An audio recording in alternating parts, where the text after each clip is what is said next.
தாவேகா தலைவர் திரு விஜய் அவர்கள் அவரோட ஃப்ரண்ட் லைன் வாரியர்ஸ் எல்லாரையும் கூப்பிட்டு பெரிய மீட்டிங் நடத்திருக்காரு. அவர் என்னங்க சொன்னாரு ஸ்பீச்ல? பயமா இந்த மூஞ்சிக்கா?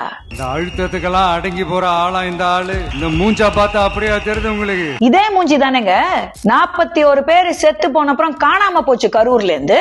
அப்ப எங்க போச்சா இந்த டைலாக் எல்லாம்? உங்க படத்தை இன்னும் ரிலீஸ் பண்ண முடியாம அந்த ப்ரொடியூசர் தவிச்சுக்கிட்டு இருக்காரு. இதுக்கு தானே மலேசியா வரைக்கும் போய் தளபதி கச்சேரியின் டான்ஸ் எல்லாம் ஆடினீங்க. அந்த பிரச்சனைய தீக்க வழிய பார்க்க தெரியலையா? தமிழ்நாட்டுல இருக்கிற 8 கோடி மக்களை காப்பாத்திட்டு போறாரா இவரு? அதுக்கப்புறம் எப்படி? தமிழ்நாட்டை இதுக்கு முன்னாடி ஆண்டவங்களும் சரி பாஜகவுக்கு அடிமையா தான் இருந்திருக்கிறாங்க. அதிமுக காரங்க பாஜகவுக்கு அடிமை ஆயிட்டாங்களா? கொடநாடு வீட்டு வாசல்ல போய் நடுங்கிக்கிட்டே நின்னதெல்லாம் மறந்துருச்சா? இந்த லட்சணத்துல அதிமுக காரங்க பாஜக காரங்களுக்கு அடிமை. என்ன பேச்சு? வணக்கம், நான் மதுவந்தி பேசுறேன். இப்போ ரீசெண்டா தாவேகா தலைவர் திரு விஜய் அவர்கள் அவரோட ஃப்ரண்ட் லைன் வாரியர்ஸ் எல்லாரையும் கூப்பிட்டு பெரிய மீட்டிங் நடத்திருக்காரு. மகாபலிபுரத்துல நினைக்கிறேன் பெரிய மீட்டிங் நடத்திருக்காரு. அதுல சில விஷயங்கள்லாம் பேசியிருக்காரு. அந்த விஷயங்களுக்கு நான் கேட்கிற பதில் கேள்விகள் ஃபர்ஸ்ட் டைம் நான் டவுட்ஸை கிளாரிஃபை பண்ண போறதுல கவுண்டரே கொடுக்கலான்னு முடிவு பண்ணிட்டேன். ஏன்னா என்ன பேசுறது எப்படி பேசுறது அதை பத்தி எல்லாம் கவலையே படாம அவரே பேசும்பொழுது ஏன் பதிலுக்கு என்ன மாதிரி ஆட்கள் கவுண்டர் கொடுக்க கூடாது? அதனாலதான் ஃபர்ஸ்ட் பாயிண்ட் அவர் என்னங்க சொன்னாரு ஸ்பீச்ல? பயமா இந்த மூஞ்சிக்கா? இந்த அழுத்தத்துக்கெல்லாம் அடங்கி போற ஆளா இந்த ஆளு? இந்த மூஞ்சா பார்த்தா அப்படியே தெரியுது உங்களுக்கு? இந்த மூஞ்சிய பார்த்தா பயப்படுற மூஞ்சி மாதிரியா தெரியுது? இதே மூஞ்சி தானேங்க 41 பேர் செத்து போன அப்புறம் காணாம போச்சு கரூர்ல இருந்து. அப்ப எங்க போச்சா இந்த டைலாக் எல்லாம்? சரி, கரூர்ல தான் தங்க முடியல, ஆஸ் யூசுவல் போலீஸ் பிரஷர். திருச்சியில தங்கி வேலை பார்த்திருக்கலாமே. அப்போ அதே மூஞ்சி தானே ஓடி போய் வீட்டுக்குள்ள போய் பூந்துக்குச்சு. அதுக்கப்புறம் அந்த மூஞ்சி வெளியவே வரலீங்களே. 4 நாளைக்கு அப்புறம் அந்த மூஞ்சி வீடியோ தானே போட்டுச்சு. அப்போ எந்த மூஞ்சிய பத்தி அவர் பேசுறாரு? சரி, வீடியோ போட்டதுக்கு அப்புறமாவது வெளியே வந்து மூஞ்சி கொடுத்து கரூர் விக்டிம்ஸோட ஃபேமிலிஸ கரூர்ல வந்து பார்த்தாரா? இல்லீங்களே. அவங்களெல்லாம் கூப்பிட்டு பனையூர் வீட்டுல எல்லாம் பார்த்தாரு. அப்ப எந்த மூஞ்சி யாருக்காக பயப்படுது? இந்த கேள்விக்கு திரு விஜய் அவர்கள் பதில் சொல்லணும்னா அவர் தான் சொல்லியிருக்காரு. இந்த மூஞ்சிய பார்த்தா பயப்படுற மூஞ்சி மாதிரி தெரியுதான். அப்ப எங்க போச்சு இந்த டைலாக்லாம்? அப்போ அதுக்கப்புறம் என்ன சொல்றாரு? அழுத்தமா நமக்கா இருக்கு, ஆனா நமக்கு இல்ல, அவங்களுக்கு. ஏன் சார் உங்க படத்தை இன்னும் ரிலீஸ் பண்ண முடியாம அந்த ப்ரொடியூசர் தவிச்சுக்கிட்டு இருக்காரு? நீங்க வந்து அரசியலுக்கு புதுசா இருக்கலாம், ஆனா சினிமால நீங்க கோலோச்சு நிக்கிற பெரிய ஸ்டார் தானே. இது நீங்க சொல்றபடி உங்களுடைய கடைசி படம் தானே. இதுக்கு தானே மலேசியா வரைக்கும் போய் தளபதி கச்சேரியின் டான்ஸ் எல்லாம் ஆடினீங்க. அப்போ அந்த படத்துக்கு ஒரு பிரச்சனை வந்திருக்கு. அந்த பிரச்சனைய தீக்க வழிய பார்க்க தெரியலையா? தமிழ்நாட்டுல இருக்கிற 8 கோடி மக்களை காப்பாத்திட்டு போறாரா இவரு? இல்ல நான் தெரியாம தான் கேக்குறேன். CBFC has asked for certain clarifications. There is an issue happening. அந்த ப்ரொடியூசர் என்ன பாவம் பண்ணாரு? உங்களை நம்பிதான படம் எடுத்தாரு. அப்ப அவரை காப்பாத்தணும்னு உங்களுக்கு தோணலையா? சென்சார் போர்டு எப்படி ஹேண்டில் பண்ணணும்னு, பெரிய ஸ்டார் ஆச்சே நீங்க, அதை என்ன பண்ணி எப்படி சார்ட் அவுட் பண்ணணும்ங்கிறதுல கொஞ்சமாவது சிந்தனை இருக்கா? நான் கம்பேரிசனே கொடுக்கறேங்க.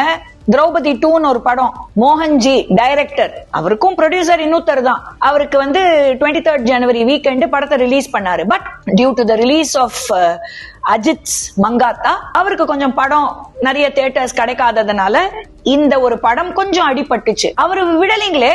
வெளிய வந்து சோசியல் மீடியால வீடியோ மேல வீடியோ மேல வீடியோ மேல வீடியோ போட்டு தயவு செய்து மக்களே இது ஒரு நல்ல படம், இந்த படத்தை போய் பாருங்கன்னு சொல்லி இப்ப பிக்கப் ஆயிட்டு வருது. அவரும் படத்துக்கு சம்பளம் வாங்கியாச்சு. ப்ரொடியூசர் தலைவலி, அவர் பாத்துக்கிட்டோம், எனக்கு என்ன வந்துச்சு அப்படின்னு விட்டுருக்கலாமே. விடலீங்களே. எந்த விதமான ஒரு பேக்கிங்கும் இல்லாத ஒரு மோகன்ஜியால அவரோட படத்துக்கு அந்த ப்ரொடியூசருக்கு கொடுத்த வாக்க காப்பாத்தணுங்கிறதுக்காக இந்த அளவுக்கு ஒர்க் பண்ண முடியுதுன்னா, இவ்வளவு பெரிய ஹீரோ நீங்க, உங்க படத்தோட ப்ரொடியூசர் சிக்கி சின்னாபினம் பட்டுக்கிட்டு கஷ்டப்பட்டுக்கிட்டு உக்காந்துக்கிட்டு இருக்காரு. அவரோட பிரச்சனையை தீர்க்க முடியலையா? தமிழ்நாட்டோட பிரச்சனையை தீர்த்துருவீங்களா? அதுக்கப்புறம் எப்படி? தமிழ்நாட்டை இதுக்கு முன்னாடி ஆண்டவங்களும் சரி பாஜகவுக்கு அடிமையா தான் இருந்திருக்கிறாங்க. அதிமுக காரங்க பாஜகவுக்கு அடிமை ஆயிட்டாங்களா? யாருக்கு அடிமை? நேச்சுரல் அலைஸ், நட்பு ரீதியா ஒரு அலையன்ஸ் ஃபார்ம் ஆகி அந்த கம்ராட்ரிய அந்த மேடையில நடந்த விஷயங்களை அத்தனை பேரும் தமிழ்நாட்டுல பார்த்தாச்சு. ஓகேங்களா? நீங்க எப்படி இத பத்தி எல்லாம் பேசுறீங்க? கொடநாடு வீட்டு வாசல்ல போய் நடுங்கிக்கிட்டே நின்னதெல்லாம் மறந்துருச்சா? இல்ல நான் தெரியாம தான் கேக்குறேன். அந்த டைம்ல தலைவாங்கிற படத்துக்கு born to lead அப்படிங்கிற அந்த phrase எடுத்தாதான் படத்தை ரிலீஸ் பண்ண அனுமதி கிடைக்கும் சொன்ன போது வாய மூடிக்கிட்டு அந்த born to lead எடுத்தீங்களே, அதுக்கப்புறம் தானே படம் ரிலீஸ் ஆச்சு. ஆனா இப்போ ஜனநாயகன் போது எதுவுமே உங்களால பேச முடியாது, எதுவும் செய்ய முடியாது. இந்த லட்சணத்துல அதிமுக காரங்க பாஜக காரங்களுக்கு அடிமை. என்ன பேச்சு, என்ன வேணாலும் பேசிடலாம். ஏன்னா நீங்க கேட்ட டேர்ம்ஸுக்கு ஒத்துக்கல, அதனால உங்களுக்கு உடனே இந்த மாதிரி பேசணும். யார் யாருக்கு அடிமை? நாம யாருக்கும் அடிமை இல்ல. நீங்க யாருக்கு அடிமையா இருக்க வேணாம், முதல்ல நீங்க யாரு அதுவே தெரியலீங்களே. அப்படி இருக்கிற சூழல்ல அதிமுக பாஜக அடிமை இல்ல. எதுக்கு இந்த டைலாக் எல்லாம்? உங்களுக்கே தெரியும். அன்னைக்கு பார்க்கும் பொழுது உங்க ஸ்பீச்ல உங்க பாடி லாங்குவேஜ், உங்க மூஞ்சியோட எக்ஸ்பிரஷன், சுத்தி இருக்கிறவங்களுடைய பாடி லாங்குவேஜ் எல்லாமே தெளிவா தெரியுது. பயந்து போய் நிக்கிறது யாருங்கிறது தமிழக மக்களுக்கு தெளிவா தெரியுது. யாரு யாருக்கு என்ன மாதிரி செய்யணும், என்ன செய்யணும் தெரியாம, யார் இப்படி என்ன பண்றதுன்னு தெரியாம தடுமாறிட்டு இருக்கிறதும் யாருன்னு நல்லாவே தமிழக மக்களுக்கு தெரியுது. அதனால நீங்க அதிமுக காரங்களுக்கோ பாஜக காரங்களுக்கோ யாருக்கு யார் அடிமை அப்படிங்கிற இந்த டயலாக் எல்லாம் விடுறத முதல்ல நிறுத்திட்டு உங்க கட்சியில இருக்கிறத முதல்ல அந்த லட்சணங்களை பாருங்க. அது எப்படி? தமிழ்நாட்டுல இருக்கிற பெண்கள் எல்லாரும் முடிவு பண்ணிட்டாங்க, அவங்க விஜய்க்கு தான் ஓட்டு போட போறாங்க. ஒன்னே ஒண்ணு தெரிஞ்சுக்கோங்க சார், தமிழ்நாட்டுல இருக்கிற அத்தனை பெண்களுக்கும் எந்த பெண் தமிழ்நாட்டை ஆண்டுட்டு இருக்கச்ச சட்ட ஒழுங்கா இருந்துச்சுங்கிறது நல்லாவே தெரியும். தமிழ்நாட்டு பெண்களை அவ்வளவு லேசில நீங்க எடை போட்டுறாதீங்க. அவங்களுக்கு எந்த கூட்டணிக்கு ஓட்டு போடணும்னு ரொம்ப தெளிவா தெரியும். ஏன்னா முதல்ல ஐயா டிடிவி தினகரன் ஐயா சூப்பரா கேட்டாரு இப்ப சமீபத்துல ஒரு பேட்டியில, விஜய் பத்தி ஒண்ணுமே தெரியலீங்களே, அவர் ஏதாவது வெளியில 4 பேர்கிட்ட பேசி பிரஸ் கிட்ட பேசி ஏதாவது ஒண்ணு பண்ணாதானுங்க என்னன்னே தெரியும், என்னன்னே தெரியலீங்களே விஜய் பத்தினாரு. அதாவது அவர் சுருக்கமா சொல்ல வந்தது என்னன்னா, நீங்க ஒரு லீடராவே தெரியல, ஒரு அரசியல்வாதியாவே தெரியல அப்படிங்கறத ரொம்ப அழகா சொல்லிட்டாரு தினகரன் ஐயா. ஏன்னா அவர் அதையும் சொன்னாரு, நாங்கெல்லாம் சிபிஐ என்கொயரி போயிட்டு வந்தோம்னா வெளியே வந்தா பிரஸ் கிட்ட நின்னு பேசுவோம். இன்னி வரைக்கும் பேசிருக்கீங்களா? அது சரி, கரூர் சம்பவத்துக்கே 4 நாளைக்கு அப்புறம் வீடியோ தான் போட்டீங்க, டைரக்டாவா பேசினீங்க, அப்புறம் எங்க இந்த சிபிஐ முடிச்சு வெளில பேச போறீங்க? அந்த அளவுக்கு இருக்கும் பொழுது முதல்ல 234 தொகுதிக்கு வேட்பாளர்களை தமிழக மக்களுக்கு தெரிய வருமாங்கிறத நம்ம பார்ப்போம். என்ன நீங்க சொல்றீங்களே 234 தொகுதியிலும் நீங்க நிக்க போறது இல்லையே, இது ஏஐ பண்ணி கிராபிக்ஸ்ல 234 தொகுதியிலையும் விஜயை நிறுத்தி வைக்க முடியாதுங்களே, வேற வேற நபர்கள் தானே நிக்கணும். அப்படி இருக்கிற பட்சத்துல தமிழ்நாட்டு பெண்களுக்கு எங்க யாருக்கு ஓட்டு போடணும்னு தெரியும். முதல்ல உங்க கேண்டிடேட்ஸ் யாருன்னு நீங்க தெரிஞ்சுக்கோங்க. அதுவே உங்களுக்கு தெரியுமா உங்க கட்சிக்குள்ள என்ன நடந்துகிட்டு இருக்குன்னு? அதுவே தெரியலன்னு தானே வெளியே பூரா பேச்சு வந்துகிட்டு இருக்கு. நான் ஒத்துக்கிறேன், நீங்க எந்த தொகுதியில நிக்கிறீங்களோ கண்டிப்பா உங்களுக்கு ஜெயிக்க வாய்ப்பு இருக்கு. அதுவும் வாய்ப்பு இருக்குன்னு தான் நான் சொல்லுவேன், ஜெயிச்சிருவீங்கன்னா நான் சொல்ல மாட்டேன். ஏன்னா கிரவுண்ட் ரிப்போர்ட்னு ஒண்ணு இருக்கு லைஃப்ல, அதை பத்தி எல்லாம் தெரியாம நீங்க வாழறதுனால எல்லாரும் அப்படி வாழ்ந்துட முடியாது. ஓகே, நீங்க ஜெயிக்க வாய்ப்பு இருக்கு. மீதி இன்னைக்கு எழுதிக்கோங்க, 233 தொகுதியில உங்க வேட்பாளர் எங்க நின்னாலும் அடிமட்ட லெவல்ல தோத்துதான் போறாங்களே தவிர, நீங்க கட்டிக்கிட்டு இருக்கிற இந்த கனவு காசில், அதாவது கனவுல ஒரு கோட்டையை ஒண்ணு கட்டுறீங்க தெரியுமா, அதெல்லாம் நனவுல சத்தியமா நடக்க போறது கிடையாது. அத மட்டும் தெளிவா தெரிஞ்சுக்கோங்க சார். ஏன்னா உங்க கட்சி உள்ளேயே எவ்வளவு பிரச்சனைகள் ஓடிக்கிட்டு இருக்குங்கிறத தமிழக மக்கள் பாத்துக்கிட்டு இருக்காங்க. நீங்க பாக்குறீங்களோ இல்லையோ, தமிழக மக்கள் பாத்துக்கிட்டு இருக்காங்க. அண்ட் ஃபைனலி ரொம்ப அருமையா சொன்னீங்க, ஊழல் செய்யவே மாட்டான், ஒரு பைசா தொட மாட்டான், எனக்கு அது அவசியமே இல்லை. ஊழலே பண்ணாத ஒரு கட்சின்னா அது தாவேகா தான். எனக்கு ஊழல் பண்ணணுங்கிற அவசியமே கிடையாது, நான் அப்படிலாம் பண்ணிட்டு வரமாட்டேன், அந்த மாதிரிலாம் நான் ஒரு பைசா ஊழல் பண்ண மாட்டேன். சரி ரைட்டு. அப்போ திரு நிர்மல்குமார் அவர்கள் உங்க கட்சியில இருக்கிறவர் தான், பாஜகல இருந்து தான் அதுக்கப்புறம் வேற எங்கெங்கயோ மாறி போய் அப்புறம் தாவேகாக்கு வந்தாரு. ரைட்டு.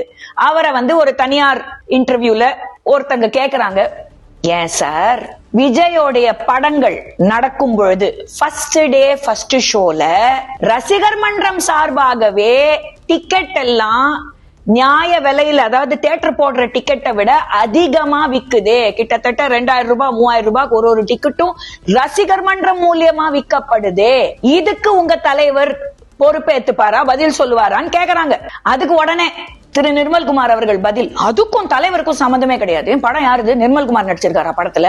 கோட்லயும் லியோலயும் மத்த படத்துல எல்லாம் நிர்மல்குமார் நடிச்சாரா இல்ல விஜய் நடிச்சாரா? அதுக்கு பேர் என்ன? 200 ரூபாய் 300 ரூபாய்க்கு விக்கிற டிக்கெட் 2000 ரூபாய்க்கு 3000 ரூபாய்க்கு விக்கிறதுக்கு பேர் என்ன? ஊழல் இல்லையா அது மட்டும்? அதை செய்யறது யாரு?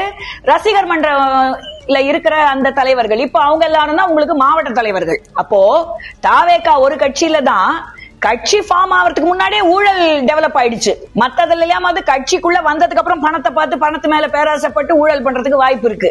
இங்க ஊழல் பண்ணிட்டு தான் கட்சிக்குள்ளேயே வராங்க. ஏன்னா உங்க மாவட்ட தலைவர் தான் உங்க ரசிகர் மன்ற தலைவர்களா இருந்திருக்காங்க. அவங்க பண்ணதை பத்தி தான் ஒரு நபர் கேள்வியே கேட்டாரு. அப்ப அதுக்கு பேர் என்ன?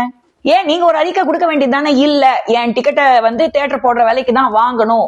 தயவு செய்து உங்களுக்கு தெரியாதா? உங்க ரசிகர் மன்றத்துல என்ன நடக்குதுன்னு தெரியாதா? இல்ல உங்க கட்சியில என்ன நடக்குதுன்னு தெரியாத மாதிரி ரசிகர் மன்றத்துல என்ன நடக்குதுன்னு உங்களுக்கு தெரியாதா? அதுக்கு பேர் என்ன? அதுக்கு பேர் ஊழல். 200 ரூபாய் 300 ரூபாய் டிக்கெட்டை 2000 ரூபாய்க்கு 3000 ரூபாய்க்கு வித்தா அதுக்கு பேரு ஊழல். இது எல்லாத்தையும் எங்க அப்பன் திருப்பரங்குன்றம் முருகன், பை த வே அந்த மேட்டரை பத்தி நீங்க பேசவே இல்லை, ஜிப். ஆனா அந்த திருப்பரங்குன்றம் முருகன் பாத்துக்கிட்டு தான் இருக்கான். கண்டிப்பா ஏப்ரல்ல எந்த ஆட்சி வரப்போகுது, பெண்கள் யாருக்கு ஓட்டு போட போறாங்க, என்ன மாதிரி ஒரு குட் கவர்னன்ஸ் தமிழ்நாட்டுக்கு வரப்போகுது, டபுள் என்ஜின் சர்க்கார் தமிழ்நாட்டுக்கு வரப்போகுது, இதெல்லாம் நீங்களும் பார்க்க போறீங்க. அன்னைக்கு அந்த மூஞ்சி என்ன பண்ணுதுன்னு நானும் பாக்குறேன். வணக்கம். பாரத் மாதா கி ஜெய்.